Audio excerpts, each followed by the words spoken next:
જય માતાજી, જય ગૌ માતા, જય દ્વારિકાધીશ। હું આપણો રાજેશ પંચાલ, ગામ છત્રાલા, તાલુકો ડીસા, જિલ્લો બનાસકાંઠા। બધા ઓળખતા હશે પણ ઓળખ આપવી જરૂરી છે, કારણ કે ઓળખ આપ્યા પછી શું કહેવાનું થાય છે શું નહીં કહેવાનું થતું। આ વિડીયો એક ચેતન લુખ્ખો ભૂવો જે લોકો આગળ એવું કહેતો હોય કે રાજુભાઈ બીવાઈને ઘરે બેસી ગયા છે, વિડીયો કેમ નથી નાખતા, પણ ચેતન લુખ્ખા વાત સાંભળ। તું લોકોના મોઢે એવું કહેતો હોય કે ડરી ગયો છું, ડર્યો નથી, ડરવાનો નથી। તારાથી જે થાય એ કરી નાખવાનું, બાકી ડરવાની વાત છોડી મૂક। એટલે હવે આજથી તારા વિડીયો બનાવવાના ચાલુ કરવાનું છું। તું તારીખ 3/1/2025ના દિવસે મને ફોન કરી અને માફી માગી હતી। 1 કલાક તારો ફોન ચાલ્યો હતો, રેકોર્ડિંગ પડ્યું જ છે ઓલરેડી। રેકોર્ડિંગ તું કહે તો યુટ્યુબમાં નાખું। તે બહુ બધી માફી માગી છે મારી જોડે, રાજેશ પંચાલ જોડે। ચેતન લુખ્ખા તારી વાત છે, કારણ કે ડરવાની તો વાત છોડી મૂક। હું સાચો છું, સાચો રહેવાનો છું। તારી જેમ ભોળી પબ્લિકને હું ભરમાવતો નથી અને ભરમાવાનું મારું કામ નથી। મારે જે પણ કહેવું છે ગમે તેના મોઢા ઉપર કહેતા મને આવડે છે, કારણ કે તારી જેમ પીઠ પાછળ ઘા કરતા મને નથી ભાવતું।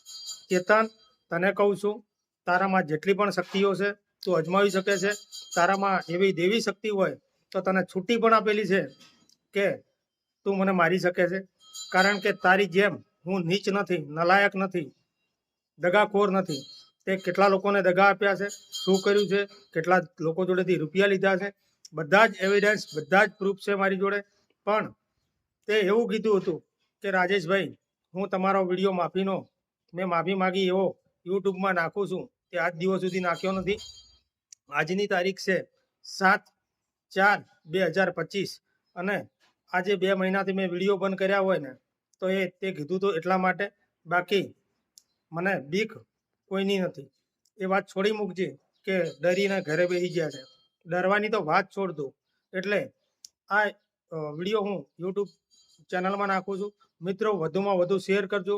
જે મોરાલવાળો સીએન ઉર્ફે ચેતન ભૂવો લુખ્ખો લોકો થોડી પબ્લિકને છેતરી રહ્યો છે, કોઈના કામ થતા નથી અને અઢળક પણ મારી ઉપર આવે છે। એટલા માટે મિત્રો, કોઈએ ડરવાની જરૂર નથી અને દરેકના ઘરે દેવી શક્તિ હોય છે, દરેક જોડે માતાઓ હોય છે। તમે તમારી રહેણી કહેણી કરો, માતાજીને દીવાબત્તી કરો તો તમારું કામ થાય છે। કદાચ આપણાથી ભૂલ થઈ ગઈ હોય માતાજી, તો તમે માફી માગી અને તમારી ભૂલને સ્વીકારી શકો છો, બરોબર।